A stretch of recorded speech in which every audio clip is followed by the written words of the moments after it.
Hi everyone, welcome to this test solving strategy discussion. I am Abhinav, I am the current affairs faculty, and today we are going to discuss what you need to do next once you have solved this particular paper.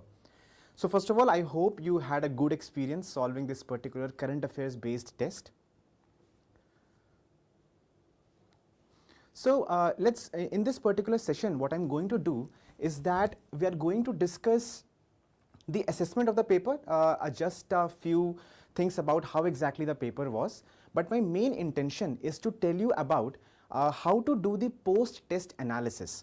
Then the second thing that we're going to discuss is how exactly you need to solve the paper, what are the various strategies of solving the paper, number of rounds, number of questions to be solved, should we go in with a set mindset about the number of questions that we have to solve. So these are the few things that we are going to discuss in this particular discussion. Now, why am I not discussing any questions as such? I know that in the last 2 hours you have already consumed all your mental capacity. It would have been a difficult test for most of you. So instead of discussing the content, instead of discussing how exactly the questions were, I would like to discuss something which is not easily found on the internet, let's say, or something which is equally important when it comes to knowledge. So this particular paper, this particular examination, the prelims examination, is all about two things. One is the knowledge that you have. Of course, you need to take the knowledge to the examination center. And second, the skill to use those knowledge, right? So in the comment section, tell me how was your paper, how many questions did you attempt, what is the marks that you got. So those who have attempted the question, I would like to see how exactly the paper went for you people, so that we can do the post-test analysis in a better manner. So I would expect people to comment the marks that they have got. So as I told you, in this particular discussion, I am going to discuss what are the various strategies or the scientific way of doing the post-test analysis. Now, what is the importance of this particular thing? See, the journey of your prelims has started now. So from now onwards to the next 4 months, you are going to give lot of tests, right? You are going to study a lot of material. What is important and why a test is important? Because it is the direct reflection of your preparation, right? It's the mirror which showcases where exactly you stand. And the most important things that you want to know about yourself, things that you want to know about the examiner who is setting the paper, you can get it from the test itself. So analyzing the test gives you this insight as to what are your mistakes, what are your potential, what strategies you need to develop, and that is why it is very crucial as having the knowledge which you're going and taking into the test series, right? So that's why this post-test analysis session we have kept. Fine. In this, I'll discuss various other doubts of the students, how many rounds, how many questions, all those things I'm going to discuss, right? So let's move forward. Let's see how exactly we need to do the post-test analysis. But before that, the assessment of the test, let's see what are the various students, how much marks they have got. Okay, so someone has said that they have got 19 questions wrong. Fine, that's a very good score. 149 is someone who has got. Someone has attempted 96 questions. Right, very good. So I hope it was a good experience for all of you. Yeah, keep posting your scores, keep posting the marks that you have got. Fine. So in terms of difficulty level, I found that the paper was almost to a moderate level. It would have been easier for some, difficult for some people. But in terms of thematic coverage, I think it was a very good paper. It covered a lot of themes across the subjects. In the environment portion, you would have got questions on species, you had questions on pollution, you had questions on climate change, let's say from science and technology, you had questions from quantum technology, you had various other scientific questions, new questions also you would have got. For example, Goldine was one of the questions, ferrocene was one of the questions. Right, across other subjects like economy and polity, you had multiple questions which were checking your fundamentals, which were checking your basics, right? So overall I felt that it was a good paper, very well mixed paper, right? And it would have given you a very good insight as to what kind of current affairs based questions you can expect in your examination, in the prelims examination. Okay.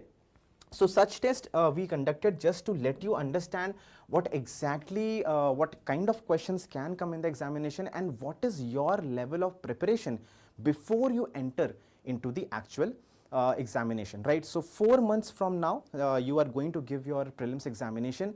So this test could act as a very good anchor to help you understand where you need to work upon. Fine. So let's start with the post-test analysis. Now, very simply, once you have given the test, you have 3 categories of questions in front of you. Number 1, questions which you would have done as correct. Okay? Number 2, the questions which would have gone wrong, right? And number 3, the questions which you would have left. Fine. So the aim of this post-test analysis is to understand what are your mistakes, why exactly did you do the questions wrong. Okay? Now, what is your potential? Fine, how much you could have scored. For example, if someone has scored 80 marks, right? Did you have the potential to score 95 marks? Did you have the potential to score 100 marks, right? And if you had that score potential, then how do we reach that particular potential? So what are the various strategies, right, to reach that particular potential?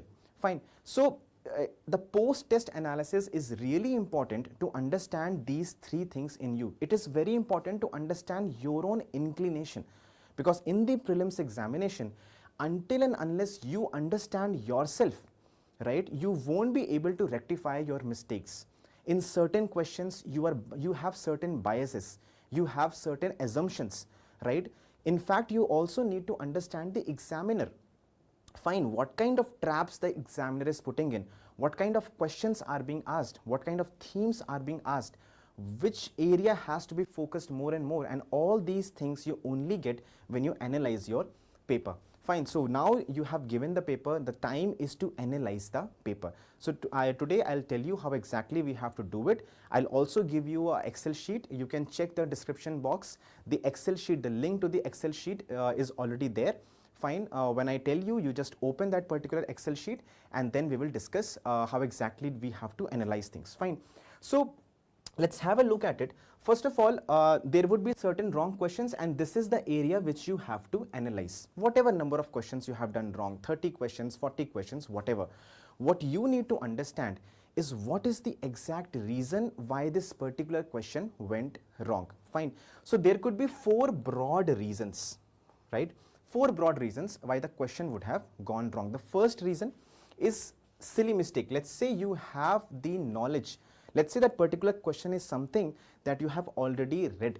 You have the knowledge of that particular question, fine, but still you made a mistake, fine. So after having the knowledge, if you are still making the mistake, that would be categorized as a silly mistake. We will see there are so many types of mistakes that you can do, fine, and that is something that you have to keep an account also. I'll tell you how to do that, right?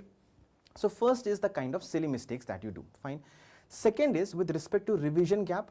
Okay, so you knew the question, you had read that particular topic, fine, everything was clear, but since you had not realized, since you have not revised before the examination, you somehow could not recall the correct answer, and that is why you marked the wrong answer. So you knew, the knowledge part was there, right? But still, because of lack of revision, you could not recall it. So that is the second form of mistake, or the second reason why a question could go wrong. Okay? Third reason is when you take some kind of logical guesses. There is guesswork that you do. So guesswork could be based on certain logic, certain rationality, right? Certain trend analysis, understanding the examiner's mindset, understanding your own inclination. So if the guesswork is done based on certain interconnections, certain logics, rationality, trend analysis, then it would be considered as a logical guess. Okay, fine, you did all that you had to do to solve that particular question, but still probably the logic went wrong and the question went wrong. Fine, that's one category of the questions going wrong, correct? The last category of the questions going wrong is blind guess. Okay, it is blind guess. Now this is the category which you have to save yourself. Do not go for blind guesses at all, and I'll tell you the reason why. See, obviously blind guess can give you good number, sometimes it can give you high score, sometimes it will definitely take you down, right? What your focus has to be is to reduce these types of mistake. These 3 mistakes is something that you have to reduce, and do not indulge into this kind of a mistake. in the starting of the preparation, generally because we lack certain information, generally we lack knowledge, we resort to blind guess a lot.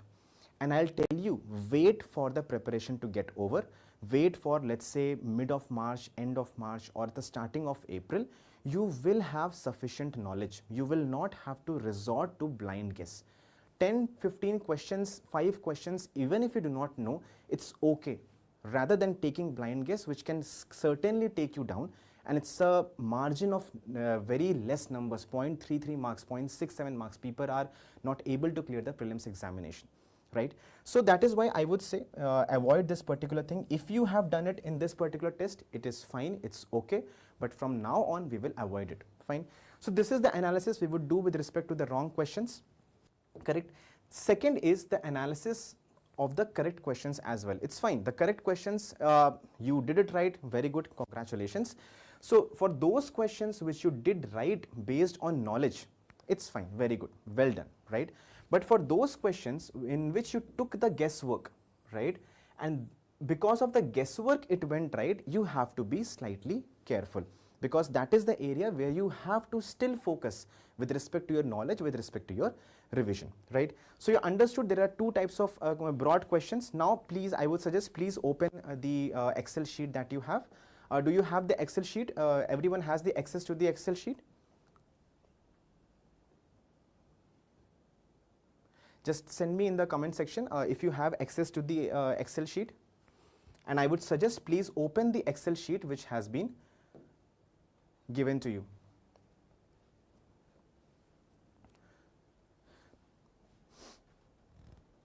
Everyone, please open the Excel sheet which has been given to you.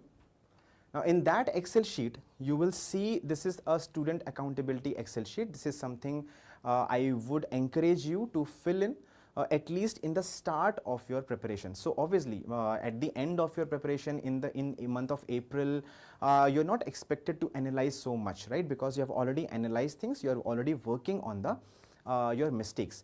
But in the start of your preparation, I would suggest that you should be very, very analytical in approaching the paper, right? And that is why I have made this Excel sheet for you, wherein you can analyze your paper. So first of all, just have a look. Simple classification, how many questions went right and how many questions went wrong. This is the first thing that you are going to write. Fine. So over here, I have just put a dummy number. Let's say 60 questions have gone right for me and 30 questions have gone wrong. And so of course, 10 questions is something which I have not attempted, right? So now I'll tell you one thing at the start itself, that marks do not matter at this stage of time. Even if you have got 140, 150, it's okay. Do not be very happy, right? Because it's just one test. There are going to be multiple other tests which are going to give, and the actual marks of the prelims examination matter, right? And even if you have got just 40 marks, it's okay. You do not need to worry about it. What you need to worry about is that this ratio of correct to the presently the Excel sheet is in the view only mode, because I wanted to show you over here. Once this session will be over, you can access that particular Excel sheet, or you can just download the Excel sheet and you can use it, you can modify it as per your convenience. Fine. So right now it is just view only, otherwise people would be editing in the live session. Okay. So what you need to be worried about is the correct to the wrong ratio.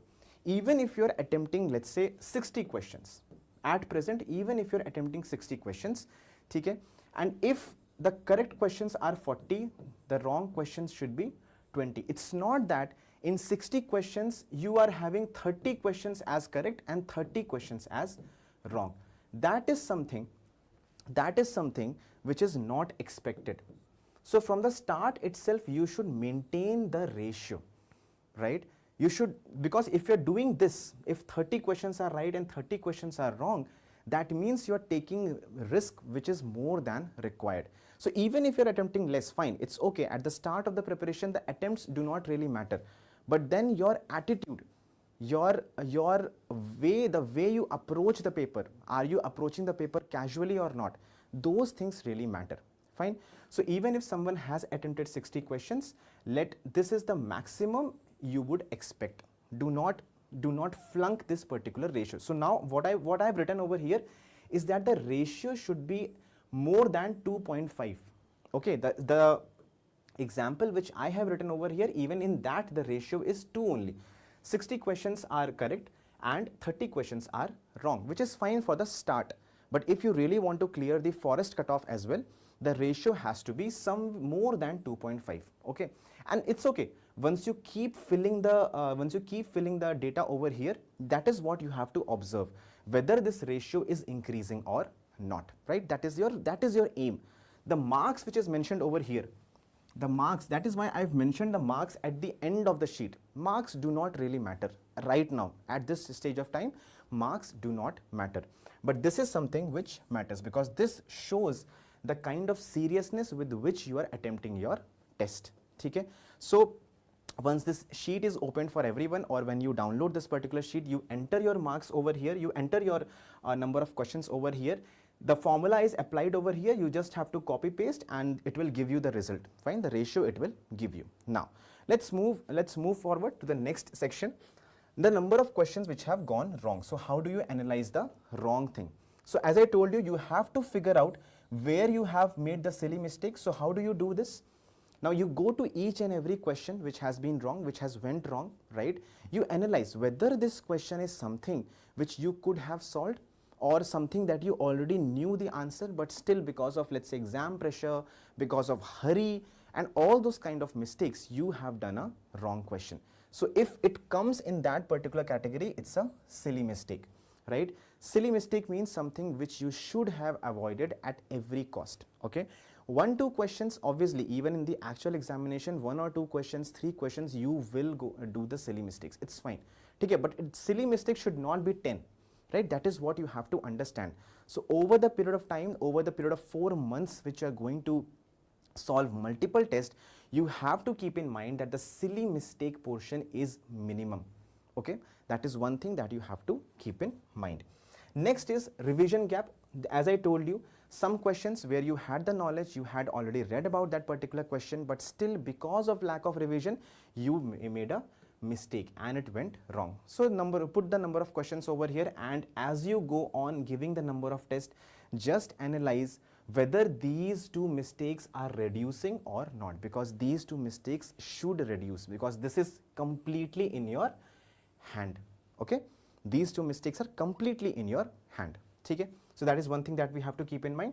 Next is the number of questions that we have left. Of course, after correct and wrong questions, we would have left certain questions. Okay, so even in that, you analyze whether you left the question because you did not have any knowledge, right? Or you left the question because you had not revised, right? Or you left the question because you did not take the risk. It is fine not to take the risk, but some kind of risk you definitely have to take, right? Because in this examination, even the best of the people would not know more than 40 questions or 45 questions directly based on knowledge, right?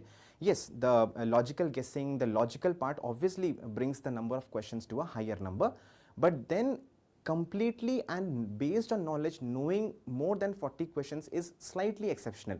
On an average, students would know from 35, if you have read correctly, if you have read properly, you would know somewhere around 35 to 40 questions, maybe 45 questions, depending on the difficulty of the paper, right? So obviously you have to take some kind of logical and smart reasoning, right? And based on that, you have to solve certain questions. So you figure out whether you could have taken the risk or not, because of which you have left this particular question. Fine. Now next is, this is what you have to keep analyzing, because as I told you, you have to take some kind of risk, and the risk is something you have to keep on accounting, keep on watching, because this will decide your attempt, the number of questions that you are going to attempt, right? A number which is unique to you.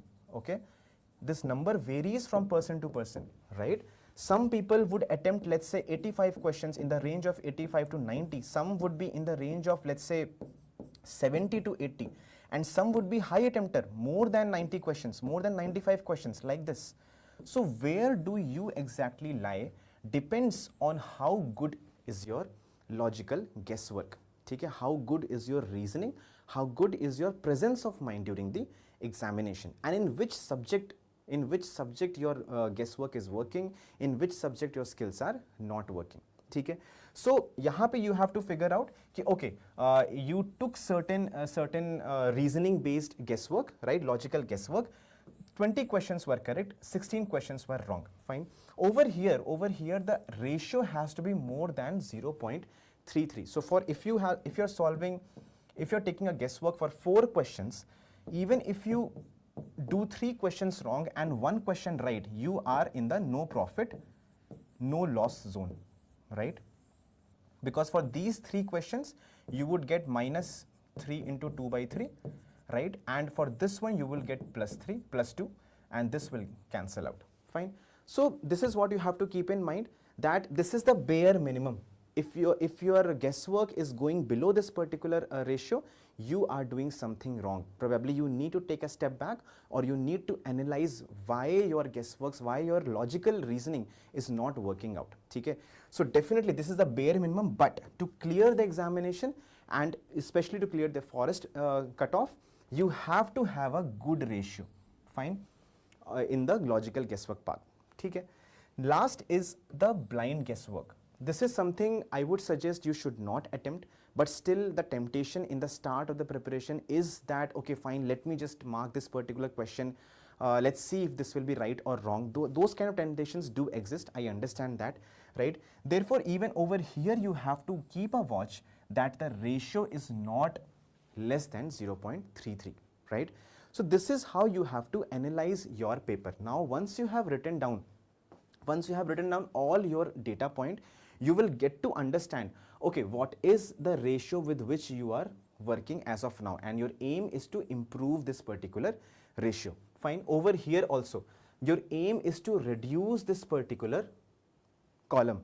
As and when you keep giving the test, this column should go down. Fine. And then your aim is to keep on improving this particular ratio as well. Now, how does the logical guesswork work? It requires training, it requires certain skills, right? And these skills are something which we'll definitely see in the classes, right, in the smart current affairs classes. And then the blind guess part, I would say you should not go for it. Okay? Strict no with this particular thing. And you will, trust me, you will not have to rely on blind guess once you are thorough with your knowledge part and you're thorough with your skills which are needed in the examination. Okay? So that is how you analyze. Now in the same Excel sheet, you would see that there is a column of mistakes. Now it's very, very important that you keep an account, that you keep noting what mistakes you're doing. Now I am not saying that you have to do it till 25th of May. It's not possible, neither you have to do it. In the starting of the 1 month, 1.5 month, you have to be very accountable, very transparent as to how you are solving the test, right? So this is the general mistake which I have written. You might be making different mistakes, right? You just figure it out once you're solving the paper, once you're analyzing the paper, you will understand, okay, in this particular question, I was in hurry. That is why probably the answer was B. I marked it as A. Maybe A and B were very similar options, right? And I marked it as A, okay, because I was in hurry. Because of lack of revision, I was confused. Maybe that is the mistake that you have to write it down. Fine. Maybe I lacked the appropriate amount of logic. Okay? Even that is something that you have to train. Okay? I took a lot of risk. It was a non-serious attempt. I just thought, okay, let's mark it. Fine. I'll see कौन सा ये actual UPSC का paper है, कौन सा ये actual prelims का paper है. ठीक है, तो casual approach के साथ मैंने question solve किया. डर लग गया, should I mark it or not? That kind of anxiety came in. That is why I did not mark it. Misread the question, misread the options, ठीक है? And overthinking, the biggest mistakes that we keep doing. So just figure out what is your mistake that you're committing again and again, and it's very, very crucial. The moment you understand yourself, that what is the inclination of your mind, looking at such so and so statement, this is what your mind thinks. And once you get a pattern of your mind, once you get an inclination of your mind, you will be more aware while solving the question. You will reduce the number of mistakes that you do. Okay? Thinking Fast and Slow is a book, and in which it is mentioned there are two systems, right? One is the logical system of mind, one is the intuitive system of mind, correct? and it says that you have to be aware of your biases. You have to be, because we all have biases, right? Someone wants to be a perfectionist, someone has some biases, right? So when we understand, when we realize our biases, we can better prevent ourselves from making the mistakes. Okay? So that is what you have to understand. That is why this accounting, this noting down of the mistakes is very important, at least in the start of the preparation. Okay? I hope you would do this. Now, if you move further right into the Excel sheet, you would see that even subject-wise analysis can be done. If you have the capacity left, if you have the energy left, you can do this particular thing as well. कि history में कितने questions गलत हो रहे हैं, geography में कितने questions गलत हो रहे हैं, right? So like this, you will also get the subject you are weak in. Now this is very important. You have to understand the subject that you are weak in, the topics, the themes in that particular subject that you are weak in, and the topics in this particular subject you are weak in. Understanding this particular thing is really, really crucial. Why is this important? This is important because there are certain themes and certain topics which are important from the UPSC's perspective, and certain themes and topics which are not important. Fine. So where would you focus your attention? Where would you focus your hard work? On the themes and topics which are important, isn't it? The topics which are in current affairs, that is where you are going to focus your major hard work, isn't it? So if you are weak in certain theme which is not often repeated in the examination, it's fine. That is not your first priority to deal with, right? But that you will only get to know once you make this list, once you understand, keep analyzing, okay, in this areas I am weak. Fine. In polity, if you're weak in the parliament wala chapter, then definitely it's a matter of concern, because parliament is the most important theme. Okay? Right? Similarly, in polity, let's say if you're weak in obscure things, very factual things which are not usually asked in the examination, it's fine. It's fine. You can leave it as of now. Okay? So to focus on the most important thing, to help to make your preparation very strategic, it's very important that you keep a track of the subjects, the themes and the topics that you are weak in. So this is the entire analysis of your test, how to do this particular test analysis. So what do you have to do? First of all, you have to make sure that you count the number of correct and the wrong questions, obviously. But what is more important, the marks are not important. What is more important is why that particular question is going wrong. Okay, the exact reason behind it. Now once you have the exact reason behind it, you have the exact solution also. Okay, so let's see what are the various types of conclusions that you would get after this. So once you have analyzed your paper properly, you would see that 4 types of major gaps will exist. 4 types of major gaps. Okay, the first gap is the gap of knowledge gap. Okay, that for example you would not have heard of that particular statement at all.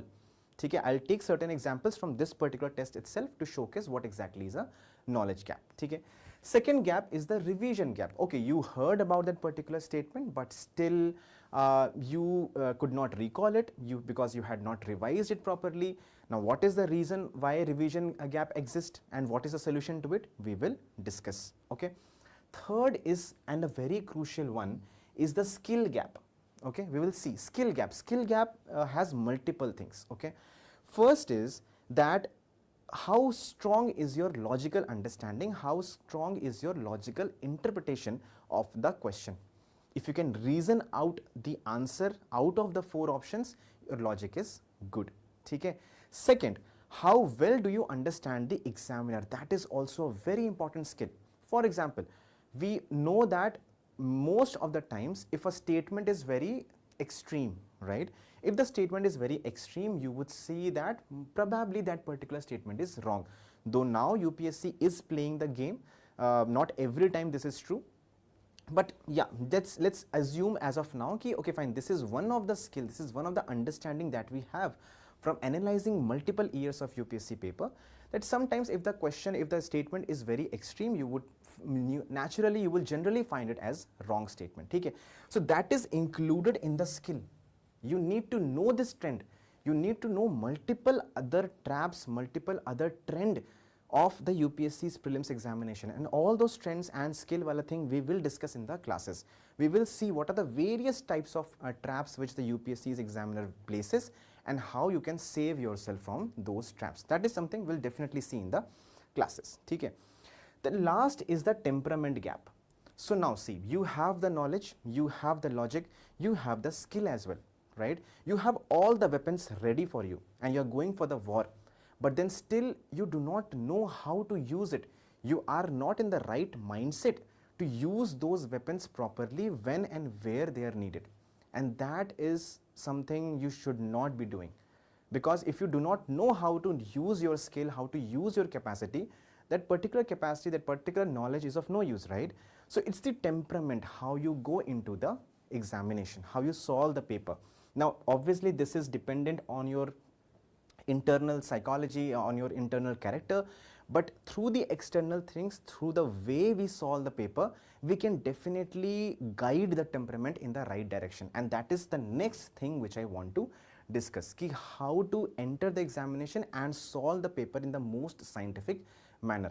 Okay. So let's discuss this particular thing, how exactly we solve the temperament wala issue, how to ensure that our mind is functioning in the most appropriate manner, right? It is completely stressless, there is no stress, right? Completely calm, and it has the speed which is required to solve the prelims paper.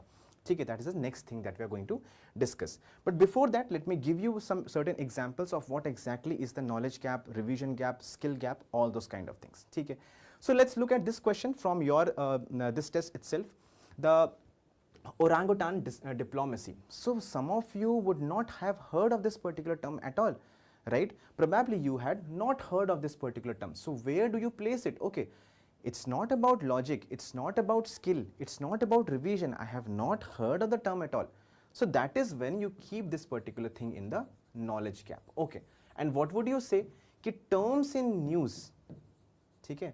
This is one. Now obviously just by looking at one question you cannot decide your trend, you cannot decide your issue. You have to do the analysis of all the 100 questions, and then you have to see whether all the terms in news is something that you are missing on. Okay? So this will come under the theme of terms in news, right? Under the theme of IR, or let's say under the theme of environment, because it's a environment related question. Okay? So you will figure out, okay, terms in news from the environment chapter, one particular question I have not been able to solve. Fine, that is one observation. Now if it continues across the paper and across the multiple tests that you are giving, then you have to focus more on such kind of questions. Okay. Similarly, let's say this particular question, which is a species based question. Okay.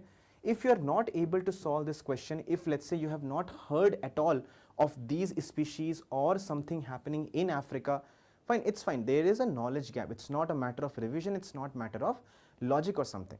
Okay?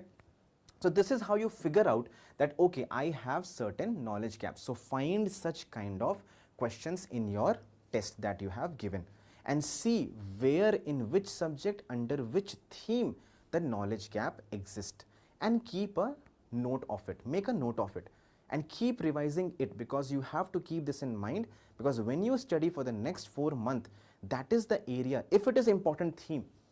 Okay, if it is important theme, and I have discussed the important theme in the previous video, in the prediction video that we had. Okay, if that is an important theme, you have to study that particular thing. If it is an obscure question, let's say the question is obscure, right, something which is very difficult, it's fine, you can leave it. 100 question to solve karna bhi nahi hai, right? So that is how you understand where you have to focus. Okay? Another question, let's say this is also knowledge gap. Let's say this particular Forest Rights Act, and under that act the minor forest produce, maybe you do not know which of the following exactly comes under the minor forest produce. Okay? So that is something, you know, where knowledge gap exists, because most of you would have definitely heard of this particular act. Definitely, if you have done the preparation properly in the last 1 year, you would have definitely heard of this particular act, and you would have also heard of something called minor forest produce, but probably you do not know what exactly comes under that. So this question is an indication. If you have not solved this question, this is an indication, okay, when you read something, you have to read it properly. So a knowledge gap exists over here. Fine, yeah, I got to know, it's fine. I could not solve it, it's okay, I could not solve it. But I got to know that the law wala portion in Forest Rights Act, then I'll also figure out, okay, Forest Conservation Act का भी देखना पड़ेगा, Indian Forest Act का भी देखना पड़ेगा, सारे acts को देखना है, उनमें जो most important चीजें हैं, you have to keep a note of it, ठीक है. Similarly, this particular thing, the Pantanal wetland. It was in news, probably you would not have heard of this particular thing, that's why you could not solve this particular question.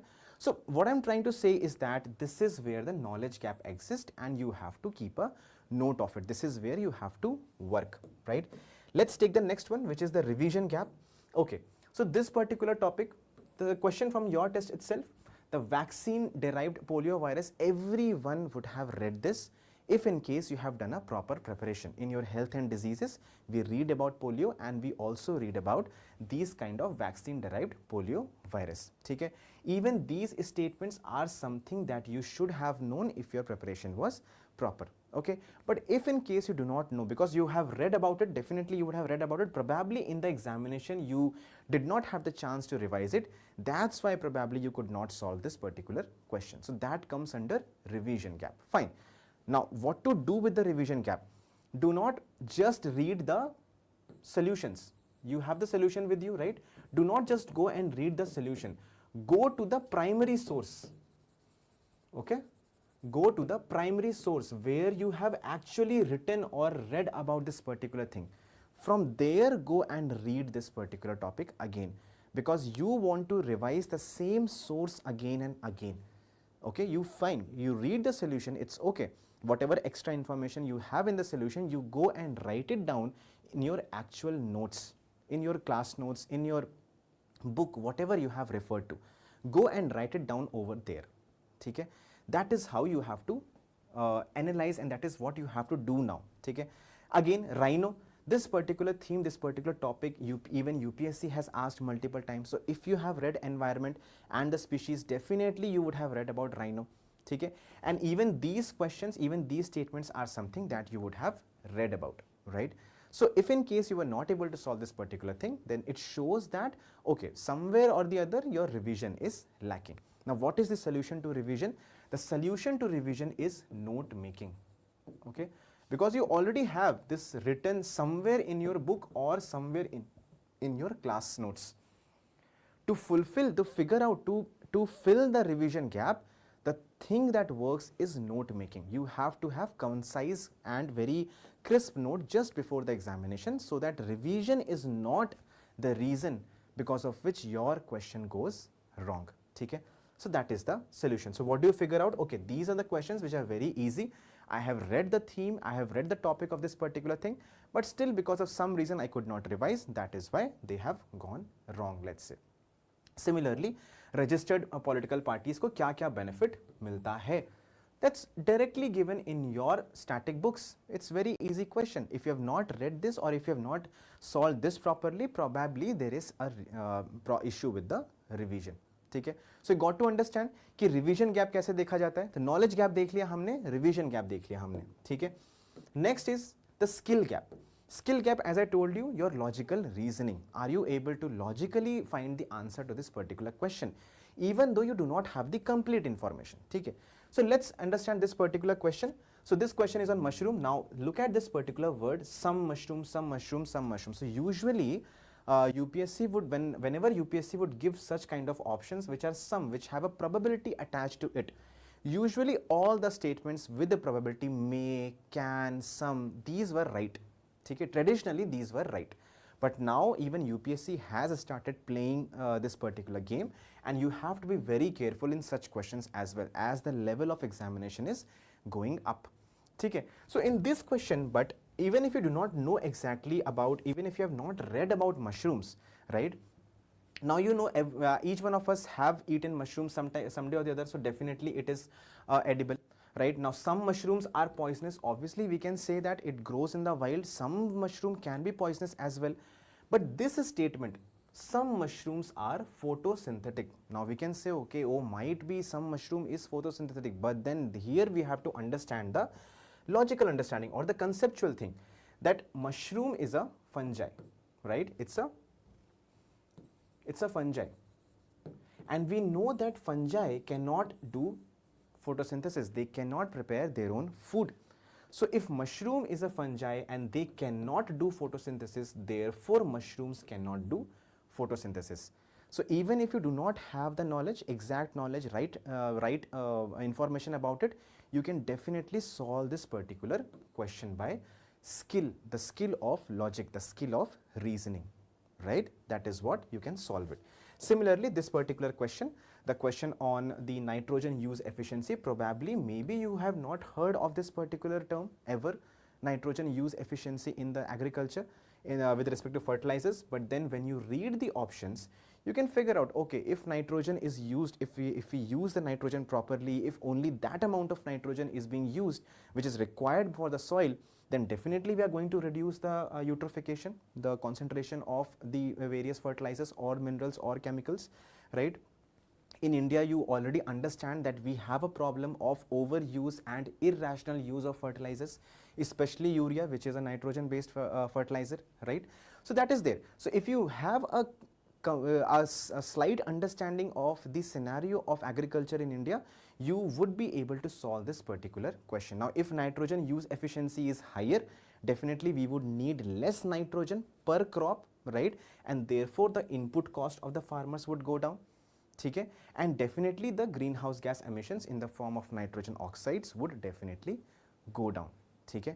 So that is how logically you could have solved this particular question, even if you do not have heard of this particular statement ever. Okay? Now, so what is the solution? What is the solution to the 4 gaps that we have discussed?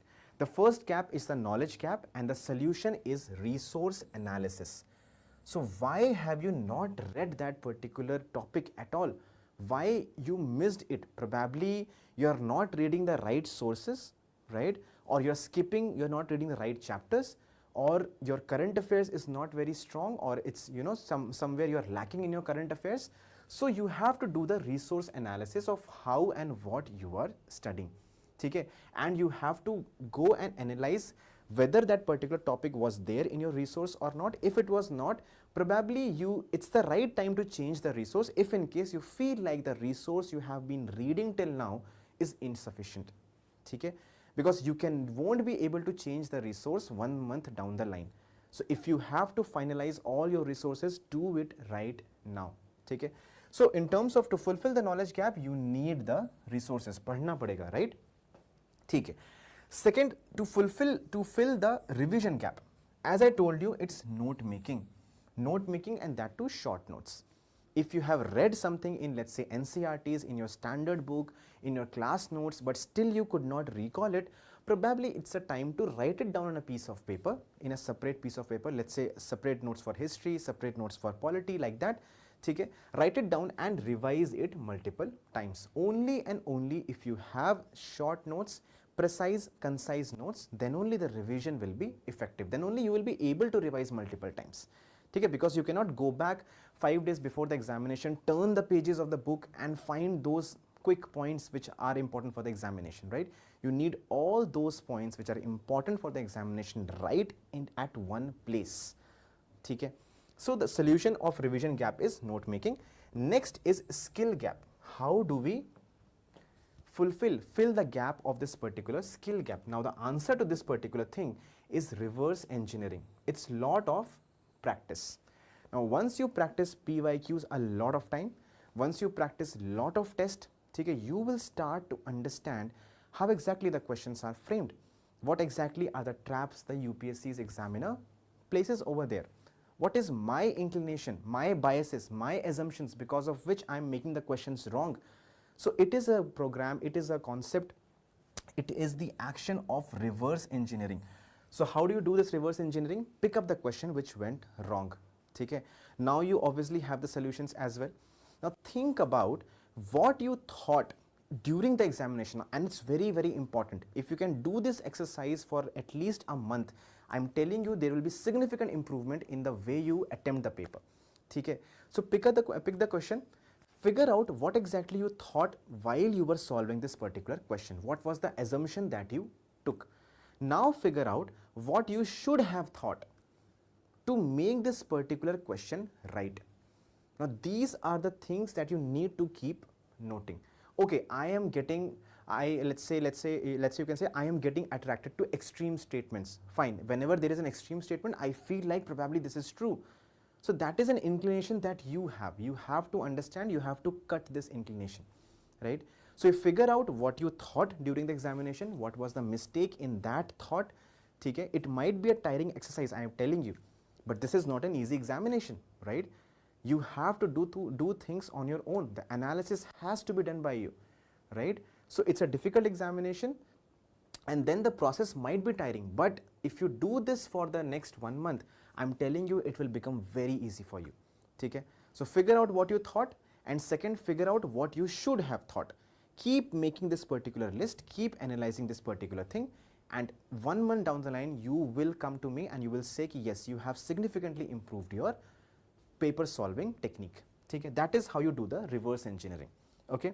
The last is the temperament gap, and this is done how you approach the paper in its totality, how you solve the paper, right? And this is the next thing which I'm going to discuss.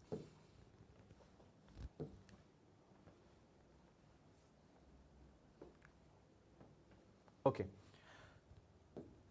So rounds, you would have heard that you have to solve the prelims paper or this particular test in rounds. Some people solve it in 2 rounds, some take 3 rounds, right? So let's understand this particular thing, that how many rounds have to be taken and what exactly has to be done in each of the round.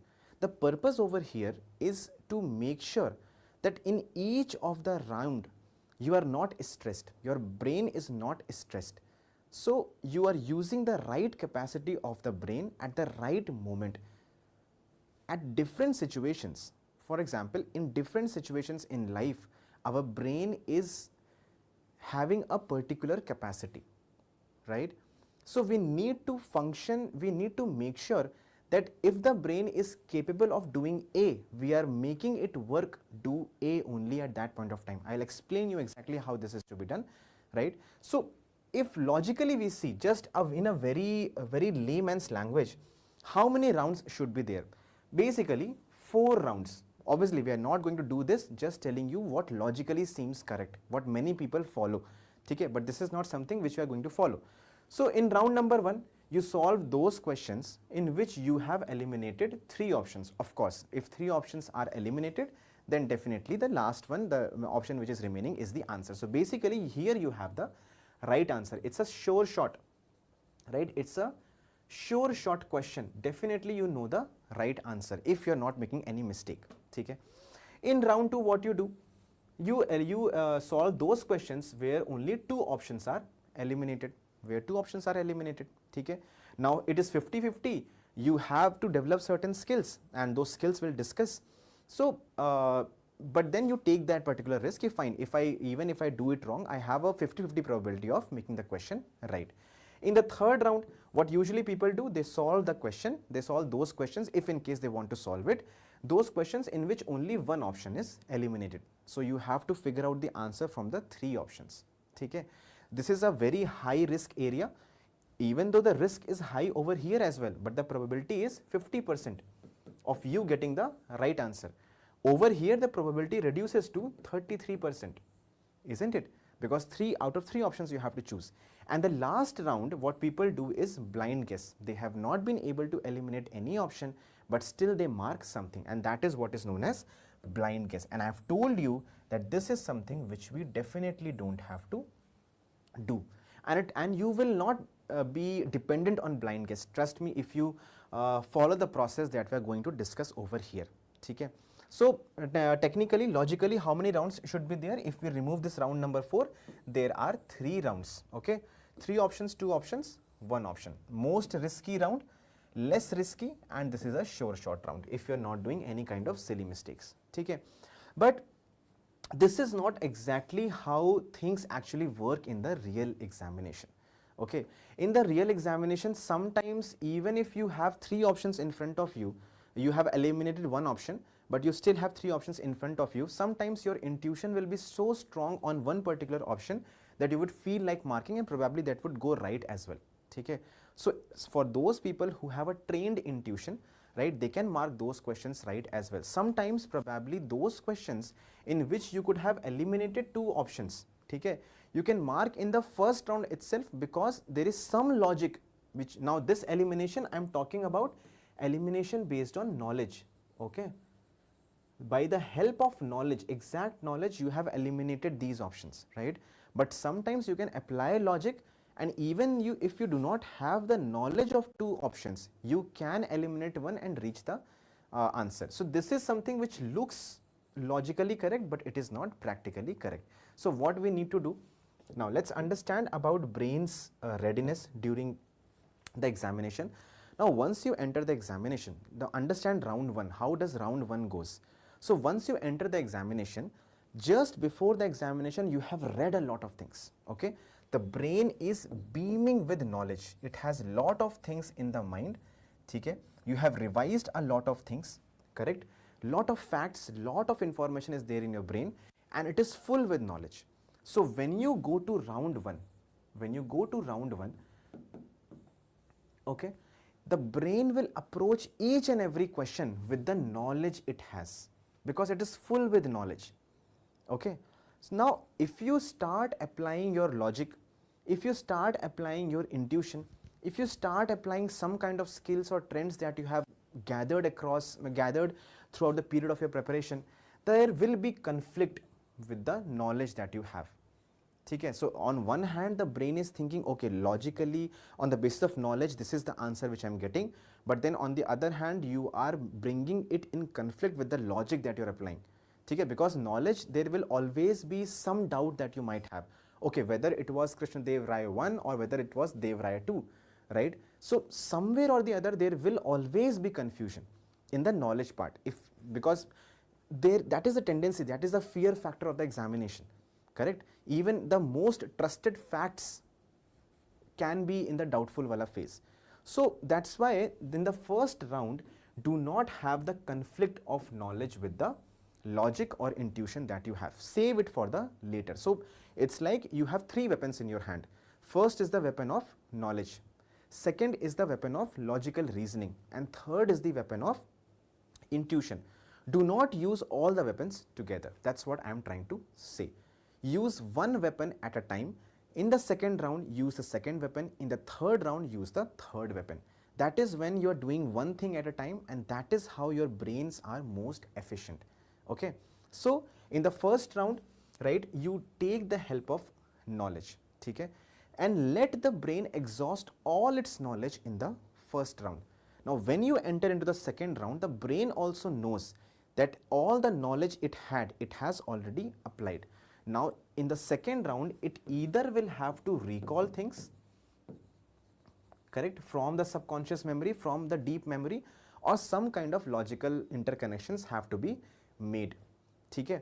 So that is when the brain understands, okay, knowledge portion is gone, knowledge wala weapon has been used, now I only have to use logic or the recall capability from the deep memory, okay. So there is no conflict. It is very silent, very calm, because it knows how it has to solve the question.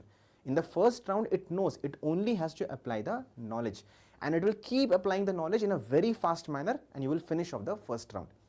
Okay. In the second round, it knows the knowledge weapon has been exhausted. Now the weapon I have to use is the logic ka weapon, is the skill ka weapon.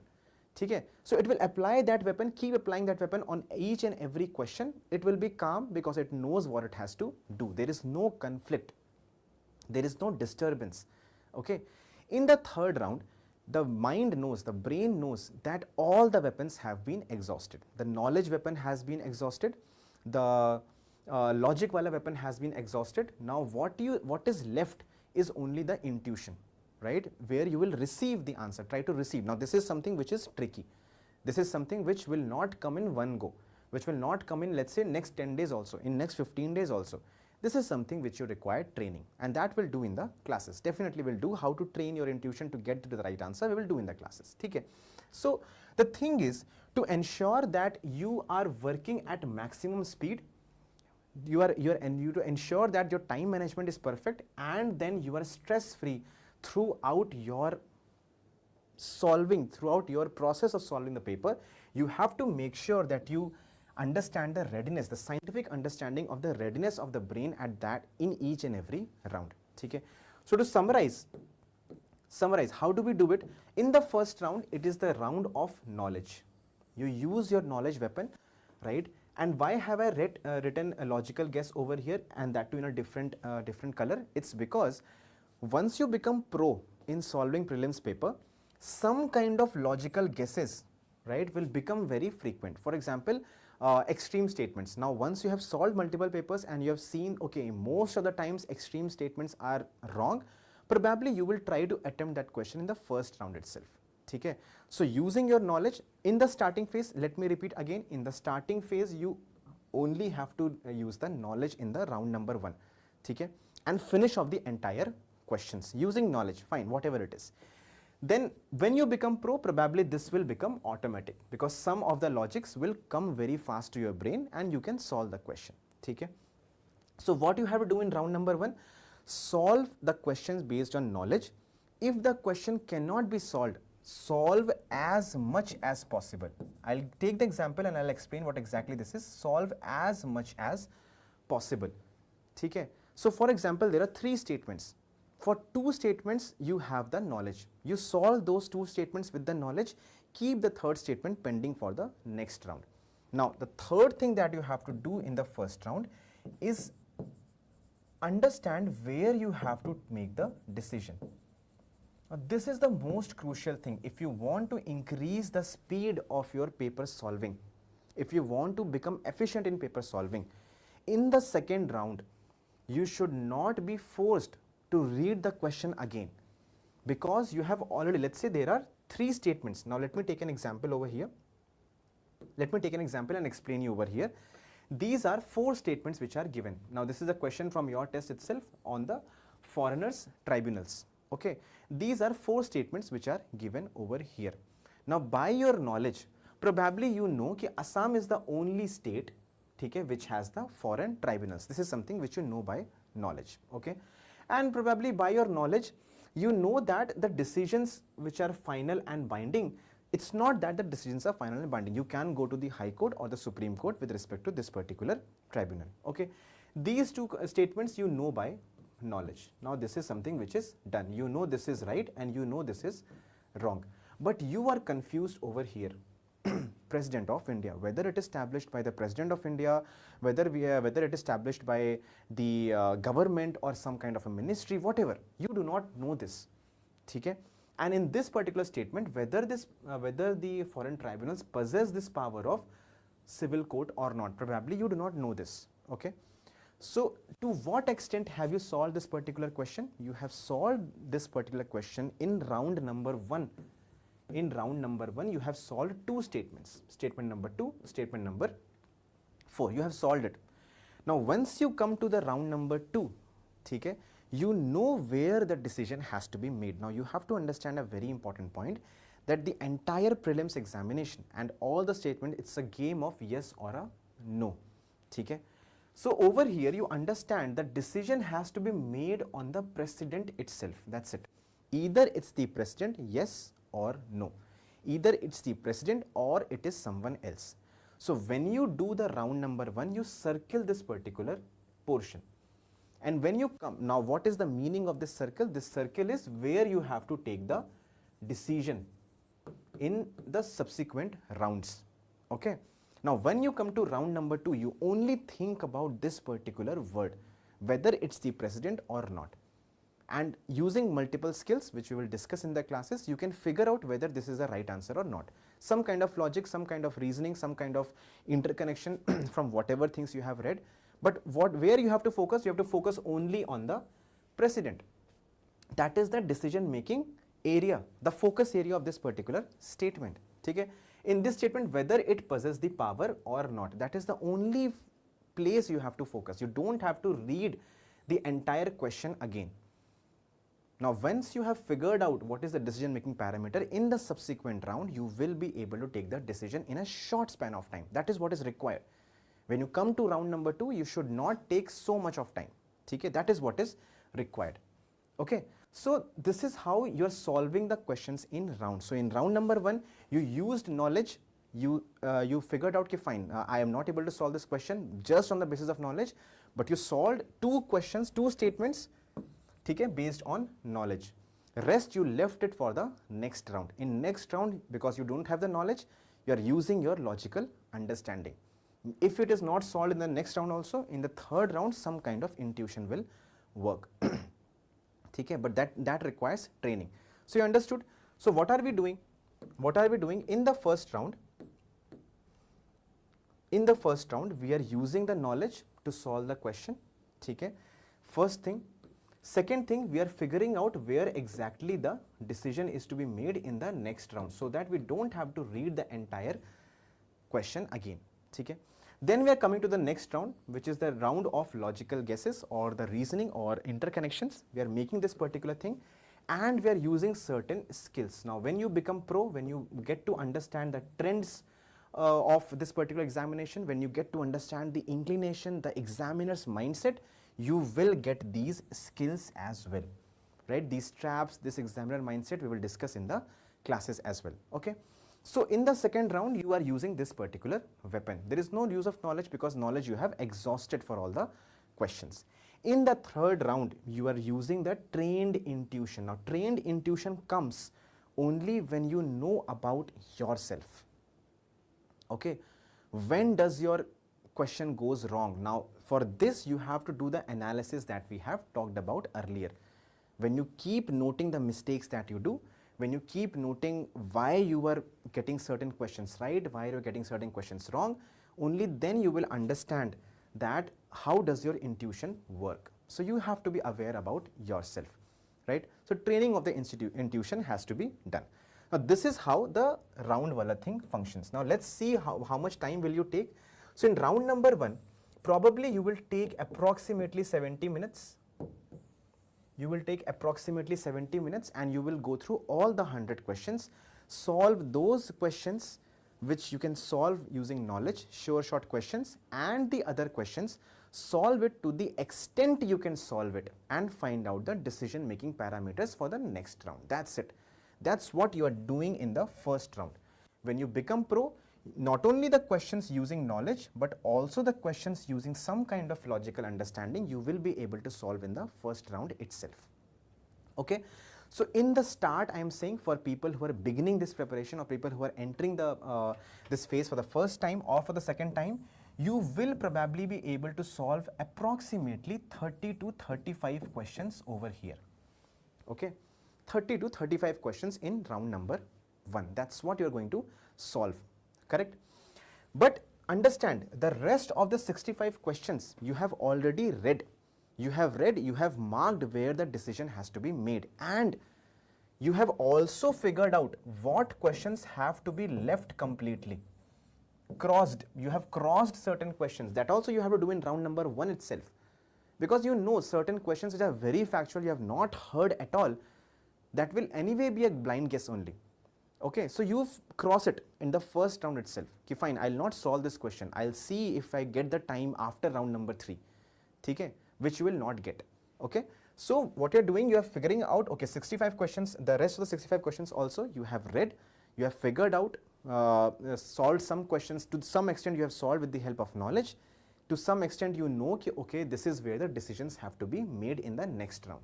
In the next round, you go and read only that part and take the decision based on skills that we will learn, right?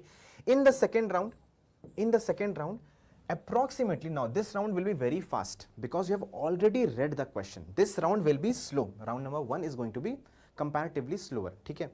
In the second round, you are giving some time to the questions. You are staying, you are thinking about it because you have to think, because knowledge is exhausted. It's just the logical understanding wala part.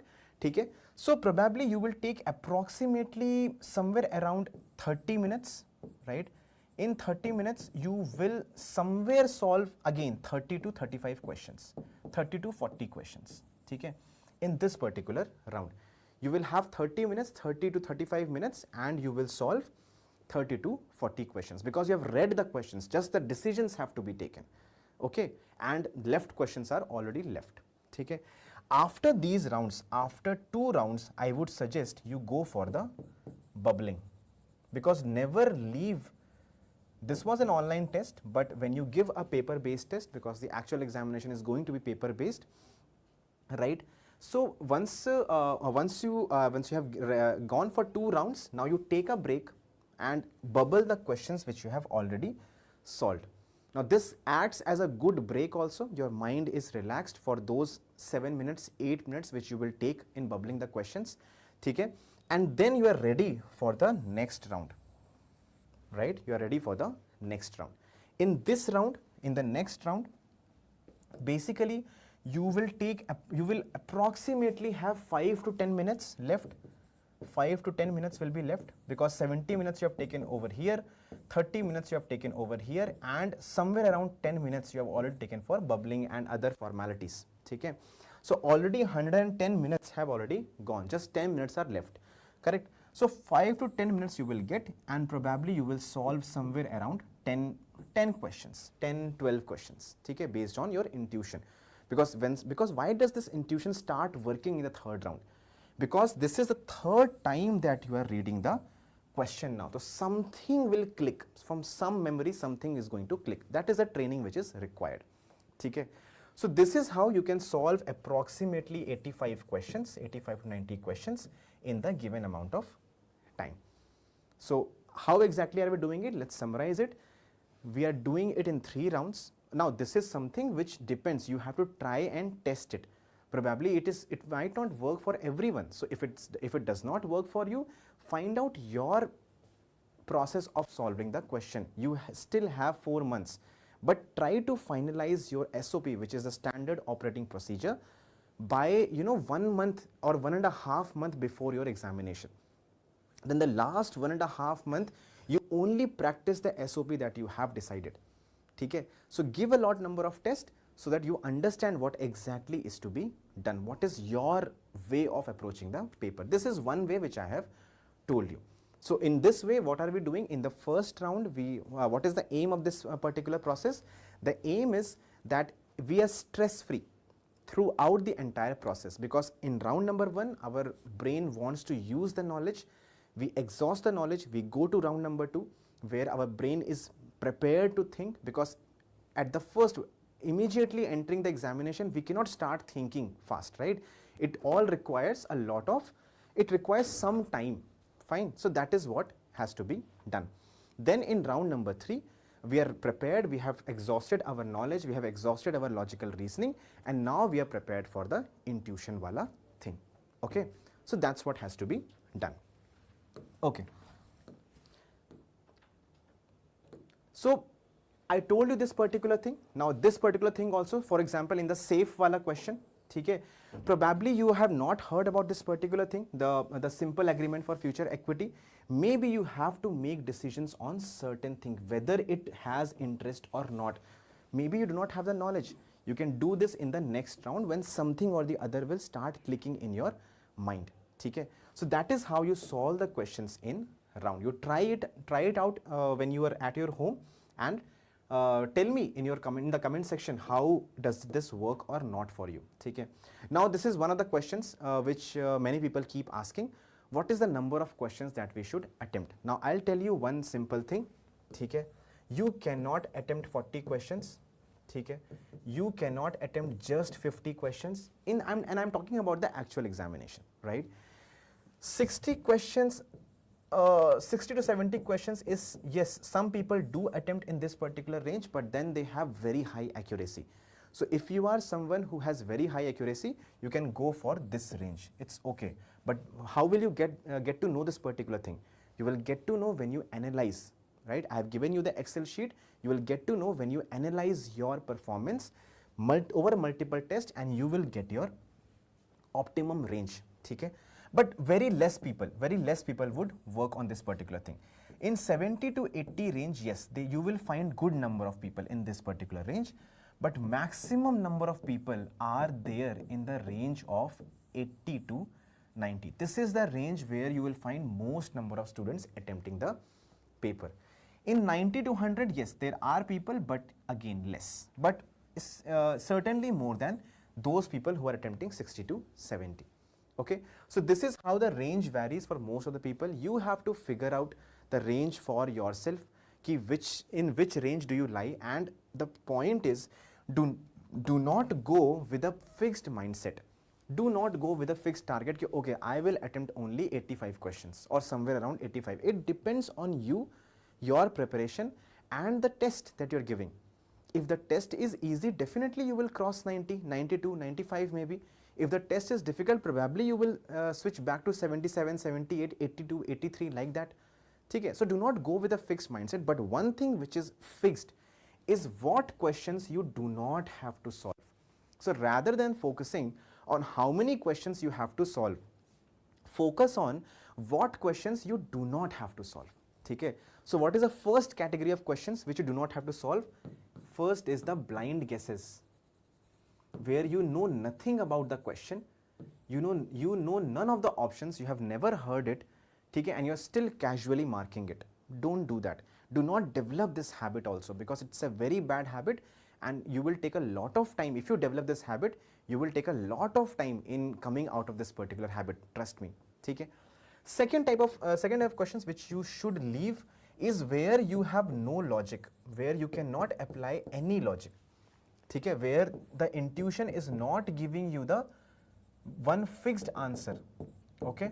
So if you are not able to find out any logic and there is no skill which you can apply, it's better to leave it.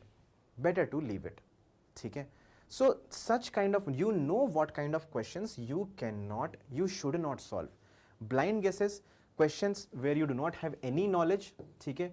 If you do not have any logic, any skill, any intuition, just leave it. It's fine.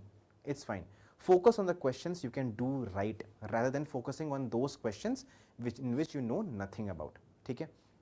So that is what should be the thing, and I've told you the range in which maximum number of students lie. The next is the schedule. Okay? So we have talked about how to do the post-test analysis. You have to analyze this particular test, right? Take a break, sit back, relax in the evening maybe, or in the night, or tomorrow. Just go through the paper again. It will be worthless if you do not go through the paper again. Go through the paper, find out the mistakes you have done. Okay? Fill in that Excel sheet, download it, fill in that Excel sheet, probably put a comment in the comment section, because let everyone know how people have performed. You will also get an idea as to where you lie.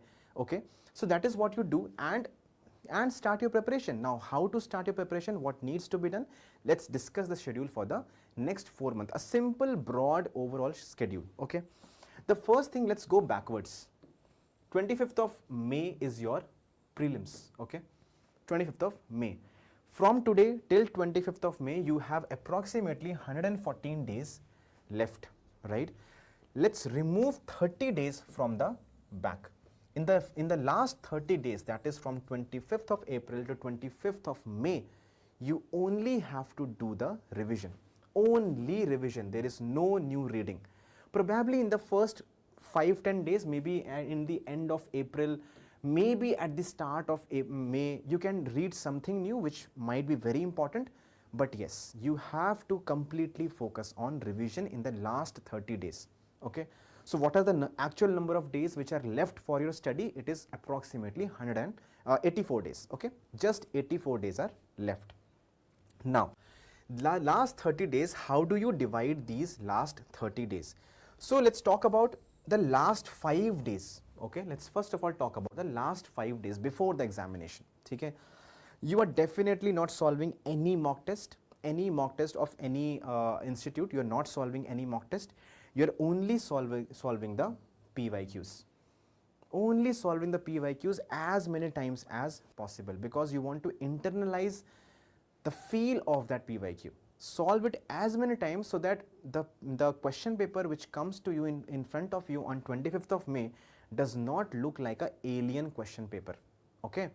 So only PYQs are being solved, and the short notes that you should have made by that point of time, are being done at that point of time in the last 5 days. Only revision, only PYQs.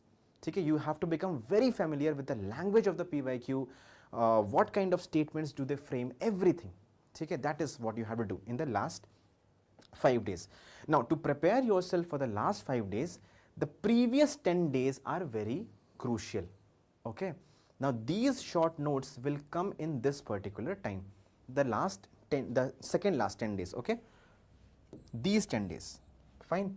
So whatever, now this is the second revision that you're doing. The first revision you're doing in the first 15 days from April 25 April, then the next 15 days is your first revision which is happening, okay?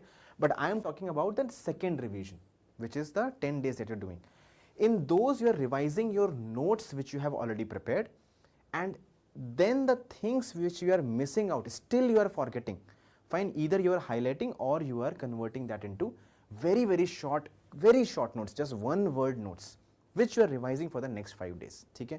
So this particular time, the revision number 2 is very crucial because it is going to decide what you do in the last 5 days. Then let's talk about the first 15 days. Okay? First 15 days of the last month, right? This is where you're doing a proper revision, full revision. This is the full revision of whatever you have read from 1st of February to the 25th of April. Whatever you have read, this is a full revision of that. From that full revision, you have already made the notes, okay, which you are going to revise in the next 10 days. Okay, and from that you have created the very short notes which you have forgotten, some very key points which you have forgotten, which you are doing in the last 5 days. So last 1 month is completely for revision. Okay, right. Let's talk about the time before this particular thing. Okay, the time of 84 days. How much time is left? 84 days would be left from 1st of February to 25th of April, right? How do you do that? Now over here the strategy is slightly different for the junior aspirants and the senior aspirants. People who have given were giving for the first time, maybe for the second time, those I am considering under the junior aspirants, and people who are have already given the examination 2 to 3 times are the senior aspirants. So what you have to do, obviously for the junior aspirants, you have to pick a subject. Okay, how do you pick a subject? Pick the subject which is the weakest for you as of now. Okay, because this is the time to read a weak subject. When you are in high pressure zone in, let's say, March and or in April, you won't be able to read a weak subject. You won't be able to give time to a weak subject. So this is the time to read the weak subject. Pick the weak subject. First of all, start with the PYQs of that particular subject. And I am saying PYQ reading. There is no hurry in solving those PYQs. Just read the PYQs, get a sense of it, what kind of questions are being asked, okay, and figure out, okay, what are the themes which are important, what are the topics which are important, figure that particular thing out, and then start your study of that particular weak subject. Let's say polity is your weak subject, okay. Now you take one static source, whatever that source is, your class notes or your standard book, whatever it is, okay. Pick up the least amount of sources, okay, one source which is sufficient for that particular time. Pick that subject, pick that source, finish it off, and then revise it once. Now once you have read the reading, you have done the reading, revise it once, just revise it once, and then go to the test solving mode. Solve the PYQs of that particular subject and solve the mock test of that particular subject. Now once you solve the mock test and the PYQs, you will understand your weak areas or the gaps which still exist in that particular subject. Go back and revise again. Okay? You would have got some knowledge from the mock test as well. Make a note of it, revise that, go back and revise the static content which you probably would have left, okay, and the current affairs also. You are reading the current affairs for that particular subject also. Now once this is done, you have consolidated the revision, you have made the notes, the first subject is finished. Now these are the steps which are required to finish any one particular subject. You start with the PYQs, you read the subject from one standard source, you revise it, go and solve the test, PYQs and the mock test, find your gap, revise it again, consolidate in the form of notes, and then you are done. Move to the next subject. Okay? But for the senior aspirants, I would say slightly the process will be flipped, because you have already read the subject thrice or maybe 4 times, 5 times, right? You start with the solving of PYQs and the mock test. Why am I saying this? Because you would feel that pressure, okay, because probably you have read Lakshmikant 3 times, 4 times, 5 times, maybe more. You would not be motivated enough to read the same book again and again, okay. So when you solve the paper, when you solve the mock test or you solve the PYQs, you will understand what are your weak areas, and then this will motivate you to read the Lakshmikant or any other book again. Okay? So you solve the paper first, you find out the weak areas, you find out the areas where you have to focus, and then go and read the subject. Obviously you have to read everything, but now you will realize a stark difference in your reading.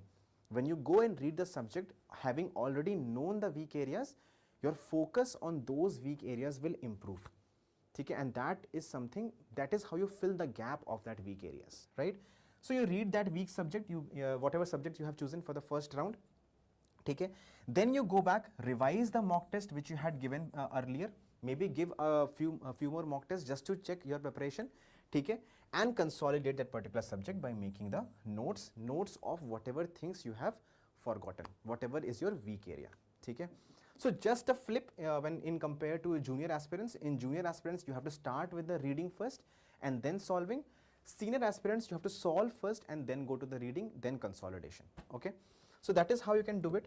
Now there are majorly 6 blocks of subject that you have. History, big subject, art and architecture, ancient, medieval, modern, everything is there. Geography is a big subject, polity, economy are big subjects, and then science and tech I have combined it with IR, making it a big block, and then environment and other related schemes, reports, indices, all those kind of factual things in one block. Okay, so majorly 6 blocks which are more or less because I've combined few things, so they have become more or less equal. So in the 84 days, you have to finish off this particular thing in 84 days. Approximately you have 15 days, okay, for each block. 15 days for each block. Now we know that history might take more time, okay, even though the return is less, reading the number of books, but still it might take more time. So probably you take 20 days for history. Okay, geography you give 15 days, polity you give 15 days, economy probably might need a little bit more time, maybe you can give it 18 days because for some economy is weaker. Okay, science and tech probably and IR you can do in 10 days, and environment and schemes probably you can finish off in 12 days. Approximately 90 days, 80 to 85 to 90 days ka timetable ban gaya hai. And simultaneously when you are reading the subjects, you are reading the current affairs as well from whatever sources or the classes that you are taking. Okay. Now this is how you have to arrange this particular thing. Once the 84 days are done, you enter into the last phase of revision where we have talked about the 3-phased revision. Okay. Now if you follow this particular thing, everything will be in place. Now you need to have a daily timetable as well. Okay. You are picking up, so start your day with either PYQ reading if you are in the junior aspirant category, or solving the PYQs or the mock test if you are in the senior aspirant category. Okay. Start with PYQs, start with questions because it gives you the direction. It gives you the direction in which you have to move in that particular day. Definitely PYQs have to be at your table all the time, and every day you have to refer to the PYQs. Okay. Then obviously for the next 2 slots, the slot number 1 is, let's say, before the breakfast. Then slot number 2 is after the breakfast till the lunch, then from the lunch to the evening snacks, right? Slot number 4 is from evening snacks to dinner, and after the dinner is the slot number 5. So what you need to do, you divide your day into 5 slots. Now this is just a general category. You can do it as per your timing. Second thing that you do in slot number 2 and 3 is the major chunk. You have picked up a subject, let's say polity or history or geography, whatever. You are reading that particular thing, right? And then you are reading in the next slot the current affairs of that particular thing. Okay. Sometimes in some days when you take a break, you are giving some time to CSAT as well. In the last slot, you are doing the revision. Do not leave the revision, right, for the end, because if you do not revise right now every day or every week, okay, when you go to the phase of April, you would have forgotten everything. Then you cannot use that phase of end of April to 25th May wala phase that we talked about. So to make that phase efficient, You have to keep revising every day. That's it. 1 hour at the end of the day, 1.5 hour at the end of the day, revise it. And I would suggest write few mains answers as well, because there is very less time between your prelims and mains this time. At least 1 or 2 mains answer, at least for the starting February, maybe mid of March you can write. Okay? If possible, write it till the end, but it's okay. Till at least till mid of March or end of March, you should definitely write 1 or 2 answers, mains answers every day. Okay? Because it's very less time this time between prelims and mains. So that is how you can prepare your schedule. Now in your Excel sheet, you can just open the Excel sheet again, which I have given in the description box.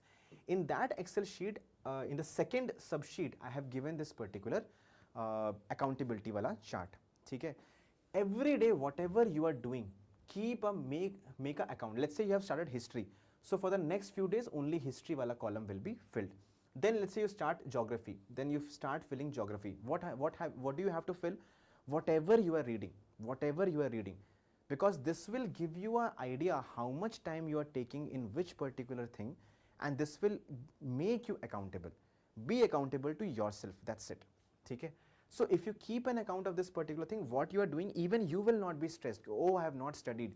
You can just open this particular sheet and you can understand, okay, I have done the study. Be calm, be focused. Things will be fine. So if you're accountable, if you're transparent, if you keep noting these things, you will be relaxed. Okay? So that is again the sheet, it's already there in the sheet. You can just start using that particular sheet. Okay? Then number of mock tests which has to be given. Again, there is no fixed number. If you give 100 mocks, you will clear the prelims examination. It's not like that. Even though there are few people who do not give any mocks, still they're able to clear the prelims examination. So there is no just number, but still as a logical understanding, in a logical manner, we can see this particular chart over here. At the start, for the junior aspirants, for people who are doing it for the first time, you are going to focus more time on the reading. So at least in February, give 2 mock tests per week. Okay, at least 2 mock tests per week has to be given in February. Okay, that's fine. That's fine as of now, because you have to focus more time on your reading wala thing. Right? So approximately 8 tests in this particular month. Then in the next phase, which is the first 2 weeks of March, which is already like you have done 45 days, approximately 45 days of reading. And in 45 days, you have already completed probably 2.5 or 3 blocks of the subject. Now, because the burden is less, you can start giving 3 mock tests every week. Okay, for the next 2 weeks. Fine. So that will be approximately 6 tests. Okay, in that particular phase. In the next phase, the mock test intensity is going to increase significantly. 4 to 5 tests every week you have to give, because now you are reading the easy wala blocks, right? And you have finished off a significant portion of your syllabus. So you are comparatively relaxed. So over here, you are going to give huge number of tests, and this is where you are consolidating your process of giving the test. Okay, your entire SOP, your standard operating procedure, is being consolidated over here. Okay, in the last phase, as I've told you, in the last phase, you're giving very less mock test, but you're focusing more on the PYQs. Okay, so this is how you can divide your test giving thing. Approximately, if you follow this particular thing, you will be able to give 50 tests before your examination, which is more or less sufficient to develop your standard operating procedure as to how to attempt the examination. Okay? So you can follow this particular thing, or whatever suits you the best, depending on what kind of personality you are. Now, PYQs rounds, when do you have to solve the PYQ? The first round is right now, because right now you have to have this PYQ understanding in your brain, because that will guide what you are going to study for the next 3 to 4 months. So right now is the time to solve all the PYQs for the, let's say, for the last at least 7 or 8 years. Okay? Solve it, get the understanding of what kind of questions are being asked, where do you stand, and then it's fine, right? The second round of PYQs would come in the April end. Now you are solving the PYQs to judge how much have you learned. Okay? How much have you learned? Where do you stand after reading the syllabus? And the last round of PYQs would come just before the prelims, as I told you, in the last 5 days. There you are solving the PYQs just to become familiar with the knowledge, familiar with the language of the questions, familiar with UPSC. Okay? You're only giving the PYQs, right? So that is how the PYQ round would function, correct? Next, this is the program which is being run by Vajiram, the Smart Current Affairs program. So this was a current affairs test. If in case you feel like that you are struggling with current affairs, that 3 months seem very less time for you to finish off the current affairs of the last 18 to 20 months, probably this is the program you can join. In this program, we are starting on 4th of February. The first class is on 4th of February. You can come up with the doubts also you have in this particular test. We will definitely solve those doubts as well. 3 classes per week will be held across the 3 months. We will have more classes in the month of April if in case needed. Then the classes are from 5:30 to 8 o'clock, 8:30 in the evening, right? You will get handouts for each and everything that is being taught in the classes. We are trying to focus as hard as possible to bring to you the most relevant topics and most relevant themes after having done the PYQ analysis of the past many years, right? The most important thing is the quality of the handouts that you are going to get in this particular thing, and that will be a one-stop solution. You will not have to refer to anything if you have the handouts of this particular classes, okay? In these classes, we are going to have live quiz. Every class will have we will have questions where we are making you solve so many questions that the actual examination looks easy, right? We will tell you the strategies of solving those particular questions, the skill that we talked about. Those are the things which we'll discuss in the classes as well. Okay, the training of the intuition, what kind of traps, what kind of skills need to be developed. Then every alternate Sunday you will again have a test, okay, of the number of topics which have already been done in those 2 particular weeks. Okay, for that you will have a test, and at the end you have a full test. You have 2 full length tests at the end of it, just to check where exactly you stand. So this is about the Smart Current Affairs program. The batches are starting on 4th of February. You can go through these links to check the success that we had in the mains examination, this year's mains examination. More than 25 questions we could directly hit from the classes and the handouts, which is a big number of questions. And a similar thing we are going to replicate in the prelims as well. We are trying our best over there. Okay. Now this is the kind of handouts which you will get. Very concise and precise handouts, to the point handouts, where you will get all the relevant questions, relevant topics for this particular year. So this is the kind of handouts which will be given for each and every topic that will be taught in the classes, right? We will also give you certain fact sheets as well. The fact sheets where you know, just the most basic details are given, the things which are very factual, which you need to know for the examination. Those kind of fact sheets will also be given to you in the classes, so that you don't have to depend on anything other than the class handouts and content for your current affairs. That is what our target is, okay? So this is about the fact sheets that we are going to give in the classes, right? Now, so I hope that you would have learned the tricks and techniques of solving the paper. I hope you would have understood that how exactly the paper has to be approached, how to use the 3 rounds, right? How to do the PYQ analysis, how to do the analysis of your test. So the actionable points for you is that go back, sit and relax, and again look at the paper. Find out the mistakes that you have done, make a note of it in the Excel sheet that I have given you, right? Find out why the questions are going wrong, what exactly is your inclination, what exactly is the mindset of the examiner. Try to find out these particular things, try to find out the themes and the topics you are weak in, fine. And whatever doubts you have, you can post it in the comment section. We will definitely attend to it, right? And I hope you had a good session. Keep working hard. See you in the classes from the 4th of February. Thank you.